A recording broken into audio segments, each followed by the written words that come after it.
ng mga nagbabagang balita. Provincial Project Monitoring Team ng Kamsur ininspeksyon ang nasira at gumuhong bahagi ng kalsada sa Sangay. Hukbong katihan ng Pilipinas at Australia nagsanibwersa sa kasangga exercises sa Pasakaw. Territorial defense capabilities ng dalawang bansa nasubok. Higit sa 2,000 mga magsasaka at mangingisda sa Kamsur benepisyaryo ng presidential assistance. Mamamahagi ng school assistance sa mga mag-aaral sa Tigaon, pinangunahan ni Governor Elray Villapuerte.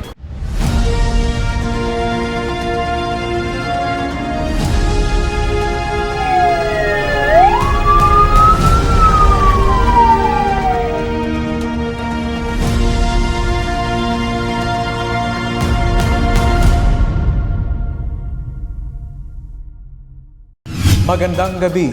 Narito ang mga maiinit na balita sa Camarines Sur.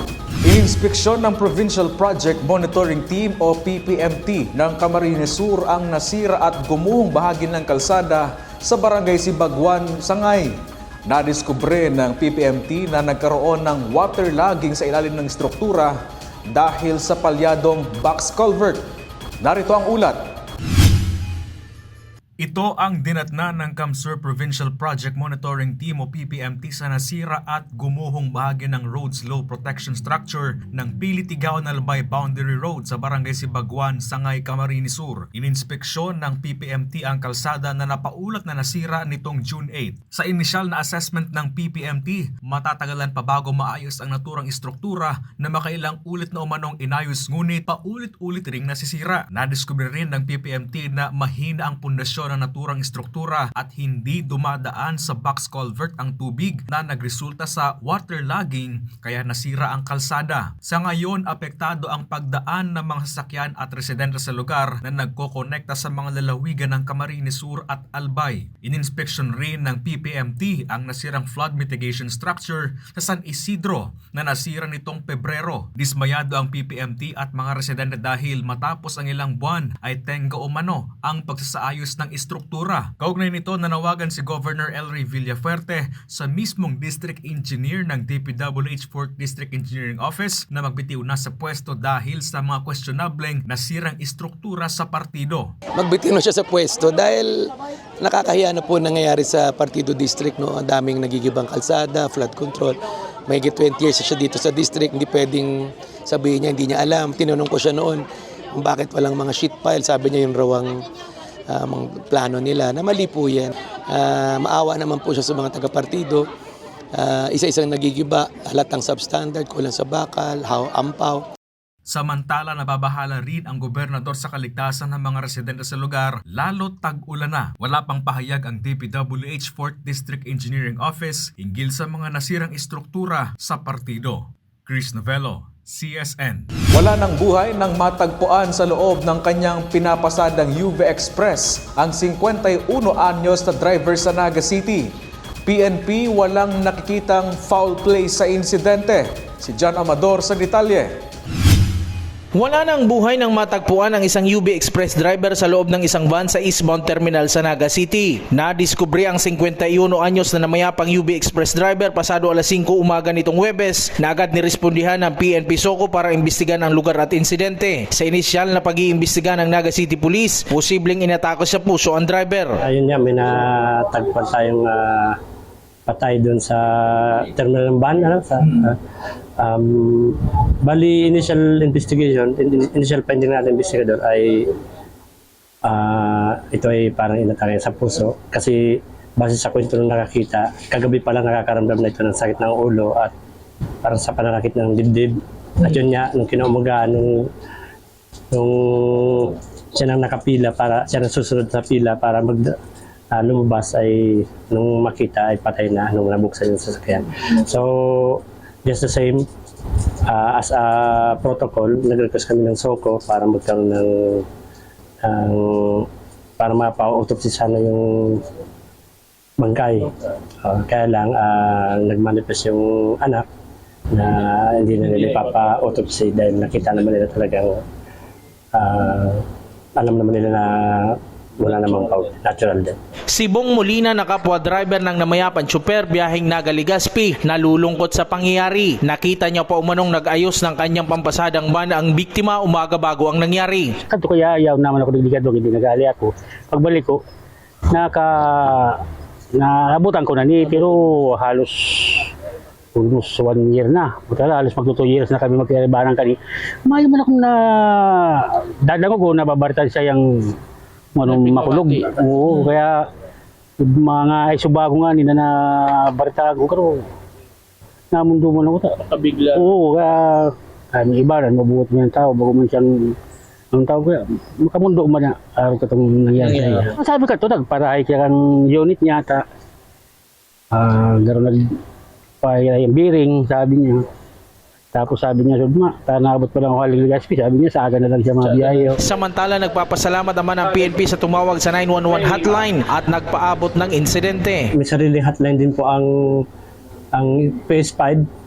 Pero maganda po yan na nakatawag po sila sa 911 kasi sabi nga, pagka walang direktang matawagan, mas maganda na may mga alternatibong paraan para makakontak at makahingi ng agarang tulong. Jan Amador, CSN. Nasubok ang territorial defense capabilities o kakayahan ng Philippine Army at Australian counterpart nito sa sinagawang war scenario simulation sa bayan ng Pasakaw. Sa pamamagitan ng kasangga exercise, nakapagbigay ng kaalaman o expertise ang Australian Army sa counterpart nito sa Pilipinas. Bago ang war simulation exercise, in-evacuate muna ang mga residente sa ligtas na lugar. Sinuspende rin pansamantala ang fishing activity sa lugar. Ang matagumpay na kasangga exercises 2026 ay nagpapakita ng matatag na kooperasyon ng Pilipinas at Australia pagdating sa interoperability at pagprotekta ng teritoryo at soberanya ng dalawang bansa. Nanawagan ngayon ng Hulog Community Approach ang Barangay Council ng Triangulo sa Naga City matapos ang naitalang pagbaha sa lugar nitong Sabado dulot ng thunderstorms. Basura nangungunang nakakabara sa mga drainage ng barangay. Si Jan Amador sa detalye.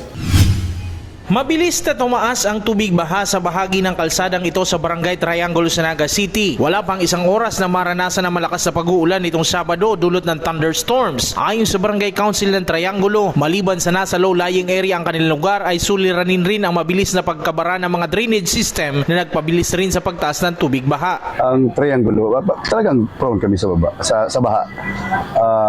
Mababa na maray ang posisyon, depressed na lugar kaya ni talaga.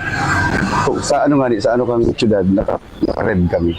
So sabi, dawa ng pirit ng anong klase ng drainage system bigdiyo, kabahaon. Kuntri, ang pinaka-pinaka-pinigdiyo, madali na maghali ang tubig igdi. Mabaha, tamabaha siya, dahil hababa. Pero po ang ang tubig igdi, klarado yan. Madali on yan mahali ang tubig. Katong nakaaging nagparakusog si Oran, nagbaha sa ipatikang SM, igdiyo sa may porsyenta igdiyo. Pero madali po siya nahali. Wala tulos. Maintain yun. Kaugnay nito, mas pinaigting pa ng barangay ang clean-up drive lalo na sa mga drainage ng lugar para matanggal ang mga nakabara sa drainage. Aminado ito na basura ang nangungunang nakabara sa naturang estruktura kaya panawagan ito sa kanyang nasasakupan ang whole of community approach kontra baha. Kadto na ang problema kami, tabi gats na-stagnant ang tubig niya. Pero pag siguro na iliman dito sa mga post permi kami naglilinig every Saturday and Sunday. Yan mga pigitindugan tang ini storm drainage di. Ang mga palaog igiyon dapat i-maintain ta permi. Sinig naman sa pinaka-porkang storm drainage ni kung inapod yung floodgate. Yung naman si mga na-stack na basura. So ang MRF sa godang Committee on Environment si Kagawad Freddy yung pag-maintain kani. Matyaga na maray talaga. Katong kasagsagan katong free paguran. Kadakol pa yung orog na basura. Pero may kumpiga sabi sa inda na alangan kami lang. Dapat tarabangan kita. Pero may partisipasyon ang residentes kasi kita malamang sapo ka ni. So tarabang-tabang kita po. Magsunod po kita sa patakaran sa basura and sisiguraduhin po kang nature na ibabalikin sa to. Sa uli, mga residente pa rin umano ang may malaking ambag sa magiging sitwasyon ng kanilang lugar sa tuwing may pag-uulan at pagbaha. Jan Amador, CSN. 4.1 milyon na mga kwalipikadong magsasaka at mangingisda sa buong bansa ang target na mabigyan ng presidential assistance na tulong ng pamahalaan sa naturang sektor na apektado ng krisis sa langis. Pamamahagi ng Presidential Assistant sa Kamsur nagpapatuloy. Si Jem Garcia sa detalye. Nagpapatuloy ang pamamahagi ng pamahalaan ng Presidential Cash Assistance para sa mga magsasaka at mangingisdang apektado ng nangyaring krisis sa langis. Ayon sa pamahalaan, higit sa 4.1 milyong mga kwalipikadong magsasaka at mangingisda ang target mabigyan ng naturang tulong. Sa Camarines Sur, higit sa 2,000 mga magsasaka at mangingisda mula sa 12 bayan ang benepisyaryo ng PAFF na ginanap sa payout sa Fuerte Camsur Sports Complex. Ani ng ilang benepisyaryong kausap namin, ilan sa mga problemang kinakaharap ng kanilang sektor ay ang mahinang huli at ang hirap sa pagpalaot sa dagat. Kaya naman nanlulumo sila dahil dumagdag pa rito ang krisis sa mataas na produktong petrolyo na patuloy na kinakaharap ng bansa. Mahirap po kasi malamig sa laot, tapos kung may masama yung panahon, di namin alam kung saan kami pupunta. Samantala, para naman kay Tatay Anuario, dahil sa sakit niyang arthritis, hindi na ito nakakapagtrabaho kaya naman nahihirapan na siya sa panggastos niya sa araw-araw. Kailangan kasi mama pambili ng gamot, saka halos pa lang wala talagang squad, mahirap maglakad, pati pagkilos, madaling mapagod. Kaya naman napakalaking ginhawa at tulong umano nang natanggap nilang cash assistance na patuloy pa rin ipinapamahagi sa probinsya. Nagpapasalamat po ako sa gobyerno dahil binigyan kami ng kahit konting ayuda lang para makatugon sa pang-araw-araw naming pamumuhay. Personal rin itong dinaluhan ni Kamsur Governor Elry Villafuerte na sinigurado ang patuloy na pagsuporta sa sektor ng agrikultura kung saan ibinahagi niya ang long-term plan para sa nasabing sektor. Marami pa po tayong gigibuon, hindi lang po sa cash, mga inputs, mga traktora, isusunod na po natin yan, fishing nets, mga bangka sa mga parasira, parauma. Kailangan talaga umangat ang income ng mga farmers, hindi lang mga ganitong ayuda. So yan ginagawa natin, kaya may food terminal tayo, may cold storage para tumaas ang presyo ng produkto, may palayain program tayo, yung nagpirmahan tayo ng convergence. Kailangan talaga ang paraoma kumita yan. Sa ibang bansa sila may mga malalaking kita, sa atin sila yung mga palaging nalulugi at nagkakautang. So dapat ilagay natin sa isip puso natin, karamihan ng mga taga-Camarines Sur paraoma. Jem Garcia, CSN. Himas rehas ang isang lalaking nagbanta umano sa dating karelasyon na ipapakalat ang pribado nilang mga larawan. Sa amin nila, Camarines Sur, kalaboso rin ang isa pang lalaki sa pagtutulak naman ng droga. Si John Amador sa detalye. Kalaboso sa entrapment operation ng PNP Anti-Cybercrime Group o ACG ang lalaking ito sa bayan ng Tinambak. Ang suspect ayon sa PNP Anti-Cybercrime Group, inireklamo ng dating karelasyon na lalaking minor de edad na nagbantang ipapakalat ang mga pribadong larawan kung hindi magbibigay ng pera sa suspect. Nagkaroon tayo ng entrapment operation. Ito ay kaso ng extortion. Ang biktima dito ay isang minor. So mayroon silang ng video. So kapalit noon ay paghingi ng kapalit na pera worth 5,000 para hindi kalat yung mga picture. Dati silang may relasyon. Binablockmail itong biktima. Kasalukuyang nasa kustodiya ng Tinambak Municipal Police Station ang suspect na nahaharap sa kasong robbery extortion in relation to RA 10175 o Cybercrime Prevention Act of 2012. Samantala, isang 20 anyos na lalaking residente ng Zone 7, Barangay Mataorok, Minalabak ang kalaboso sa ikinasang bypass operation gabi nitong Miyerkules sa Barangay Sagrada Familia. Nakuha sa sospek ang hinihinalang droga na aabot sa 2.5 grams na may tinatayang halagang 17,000 pesos. Naharap ang sospek sa paglabag sa Section 5 at 11 o pagbebenta at posisyon ng iligal na droga sa ilalim ng RA 9165 o Comprehensive Dangerous Drugs Act of 2002. Jan Amador, CSN. Iyak na mga rice retailers sa pamilihang bayan ng Pili na sumusunod sila sa price cap sa presyo ng bigas. May ulat si Regine Bue.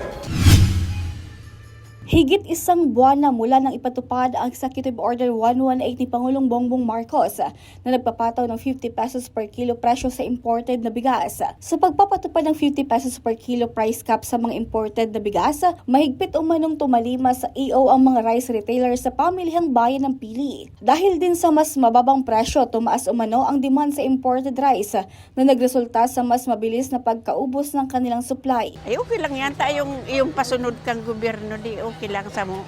Sunod kami. Siya okay man, maganda yung yung bilihan ng imported. Ayon sa mga nagtitinda, mas marami na ngayon ang bumibili ng imported rice dahil mas abot kaya ito kumpara noon. Ngunit sa kabila nito, nararamdaman naman umano ang paghina ng benta ng ilang uri ng lokal na ani dahil mas pinipili ng ilang consumer ang mas murang imported rice. Medyo nagtumal yung namin, yung lokal. Kaya sabi ko, garo da kayang i-50 lang yung imported kasi yung local farmers natin, wawa naman. Ito yung local, ganito lang 42, ganito lang yung price. Kasi yung imported, mabenta. Pag imported na yung tinda namin, lahat na lang imported bibilihin nila kasi maganda. Mas dakol, mas maluya lugod si mga sadiring ani. Barato kaya. Samantala, magtatapos sa Hunyo 30 ang ipinatupad na price cap sa imported rice. Sa kasalukuyan, pinag-aaralan pa ng Department of Agriculture ang posibleng pagpapalawig ng nasabing pulisiya upang patuloy na mapanatiling abot kaya ang presyo ng bigas sa merkado. Regine Boy, CSN.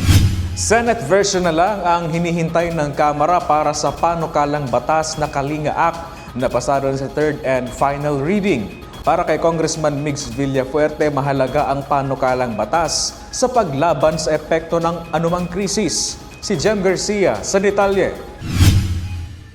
Kinumpirma ni Kamsur Representative 5th District Congressman Migs Villafuerte na pasado na sa third and final reading ng Kamara ang Kalinga Act. Ibig sabihin, hihintayin na lang maaprubahan ng Senado ang Senate counterpart ng naturang panukalang batas. Ang co-author ng House Bill 8834 si Congressman Migs Villafuerte na inendorso ni House Speaker Boje D at Majority Leader Sandro Marcos. Ang Kalinga Act o komprehensibong alalay sa livelihood, inflation, negosyo and Goods Assistance Act ay naglalayong mas mapadali ang pagtugon ng gobyerno sa pangangailangan ng mga nangangailangan lalo na sa panahon ng krisis. Dahil po sa giyera na naganap sa Middle East, nagdala ng napakataas ng presyo ng bilihin, ng langis at marami pang iba lalong-lalo na sa Pilipinas. So in the Kalinga Act, it institutionalizes many things. Number one, yung Kalinga National Council, na kung saan kung merong mga krisis, pandemic na dumating sa ating bansa in the future, mas preparado ang Pilipinas. It will be a whole of government approach, council, na kung saan permanent. We have designated kung sino ang in charge, ano ang itutulong, ano ang ayuda, subsidy para sa mga driver, mga chauffeur, subsidy, ayuda para po sa mga nangangailangan na mga pamilya at individual. And number 4, institutionalizing and updating a list. Sabi nga, dapat hanggang zona level, barangay level ang updating ng mga listahan nang sa ganon, walang maiiwan. Yung mga pinaka nangangailangan at problemado, sila ang ma-prioritize at mauna. Kasama na rito ang kinakaharap na krisis sa langis ng bansa ngayon. Kabilang rin dito ang kasiguraduhan na magkakaroon ng sapat na tulong para sa mga vulnerable sectors tulad ng mga drivers, farmers, fisher folks at iba pa. Jem Garcia, CSN. Pinangunahan ni Kamsur 2nd District Congressman Luigi Villafuerte ang pagpapasinaya sa bagong multipurpose building ng mga barangay ng Patag at Candato sa bayan ng Libmanan. Si Eli Balbin sa detalye. Matagal nang pahirapan para sa mga estudyante at mga magulang sa Barangay Patag at Barangay Candato sa bayan ng Libmanan, Camarines Sur tuwing may mga aktibidad at okasyon sa kanilang lugar dahil sa kawalan ng maayos na venue at masisilungan. Madalas silang maulanan at mabasa kapag may mga programa ng pagtitipon at iba pang mahalagang gawain sa paaralan, lalo na kapag biglang sumama ang panahon. Dahil dito, nahihirapan ang mga mag-aaral, guro at mga magulang na makilahok ng maayos sa mga aktibidad. Uliputan sa mong cover court dati kan panahon, kan pagpundo ko 2018, ini po half court sana. Akan panahon po na day pa inaayos, medyo po mainit na maray. Ninhulit half court sana iniyo. As in, panaguuran, mauran po. Wala po, hindi na natutuloy. Kung sana lang po kami dyan sa tabi-tabi wala po talaga kaming masilungan. Saka nagbabaha po dito pag malakas ang ulan. Hindi pa po nabubuo. Talagang wala po nagaganap na masyado activity kasi malaki ang gagawin mong maglalagay ka pa ng mga trapal. Mahirap naman pag wala kang mga materyales. May bubong pero labot-labot. Ano ba? Butas-butas. Okay pa paano yan pag may mga activity? Inaabot kaming uran, baha dyan. Ngayon, may lugar ng pagdadausa ng buong komunidad matapos ang pagpapasinaya sa bagong multipurpose hall na inisyatibo ni Camarines Sur 2nd District Representative Luigi Villapuerte at Camarines Sur Governor Elroy Villapuerte sa Barangay Candato at Barangay Patag sa Bayan ng Libmanan. Malaking tulong ang mga multipurpose hall lalo na sa mga mag-aaral, magulang at mga residente na dati nahihirapang dumalo sa mga aktibidad dahil sa kakulangan ng maayos na masisilungan tuwing may mga okasyon at masamang panahon. Nagpahayag naman ng pasasalamat ang mga opisyal ng barangay at residente ng dalawang barangay sa patuloy na suporta ng mga lider ng lalawigan ng Kamsur sa pagpapaunlad ng mga pasilidad at serbisyong pampubliko sa kanilang lugar. Ipinapaabot mo po sa bilog na barangay Patagan sa mong Dakulao na pasalamat kay Congressman Luigi Villapuerte asin kay Governor Elroy Villapuerte asin sa kabus na Timman Kamsur. Maraming salamat po, Gob. Yun lang. Dahil tatabang mo kami, nakaigo din ayuda. Naka-attend kami kan sa iyang pag inagurar kan sa mo yung lugar. Papasalamat po ako sa inyo, Gob. Sobra po ang pasasalamat kung natapos na tong aming pangarap na magkaroon ng ganito dito sa Barangay Candato. Salamat na po kami sa gabos na project na naidaramo sa Muya, sa Candato, Libmanan, Camarines Sur. Dakulao na pong tabang ini dahil gabos na po sa Muya. Igwa na kaming mga pasilidad na mapapakinabangan dahil sa iya. Bukod sa pagpapasinaya ng mga multipurpose hall, nakatanggap din ng ayuda ang mga residente ng dalawang barangay na aabot sa mahigit 1,000 residente mula sa Barangay Candato at Barangay Patag ang nabigyan ng tigli 5 kilong bigas mula sa Provincial Government of Camarines Sur bilang bahagi ng patuloy na programa ng lalawigan para sa kapakanan ng mga mamamayan. Ang ipinakitang suporta ni Congressman Luigi Villapuerte at Governor Elroy Villapuerte ay patuloy na naglalayong mapabuti ang buhay ng mga mamamayan sa bayan ng Libmanan. Eli Balbin, CSN.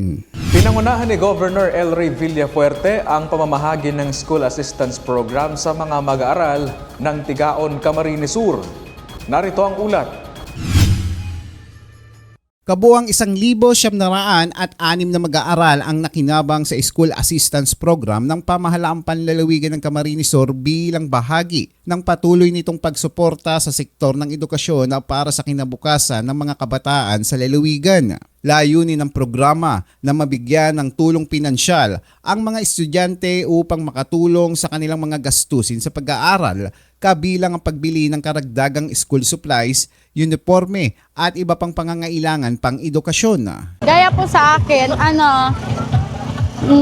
kulang po yung mga gamit at nakatulong din po sa ibang tao na nangangailangan din. Thankful po ako kasi nakatanggap po ako ng ganito. Nakadagdag din po sa mga gamit ko, nakatulong po sa magulang ko, nakabawas na din po sa gastusin.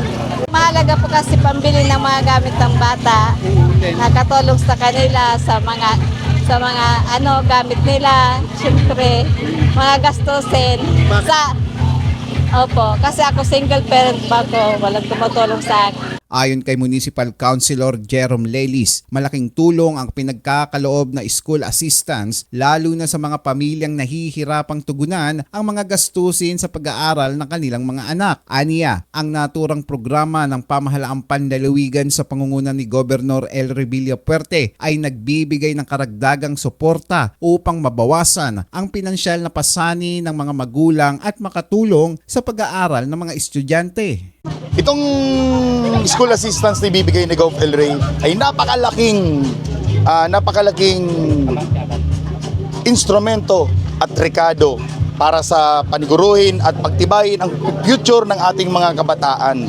Ito po ay magiging malaking tulong sa mga kabataan para maabot ang kanilang pangarap at makatulong sa komunidad at sa kanilang mga kanya-kanyang pamilya. Sinalubong ng hiyawan at palakpakan ng mga mag-aaral ng Dr. Rodolfo Pamor Jr. Memorial National High School at La Salvacion National High School sa pagdating ni Camarines Sur Governor El Rey Villapuerte para sa pamamahagi ng Educational Assistance Program ng pamahalaang pandalawigan ng CAMSUR. Labis ang kasiyahan ng mga mag-aaral ng ipahayag ni Governor Villapuerte na lahat ng estudyante ay makakatanggap ng tigi 1,000 na school assistance at walang pinili dahil lahat ay mabibigyan ng ayuda.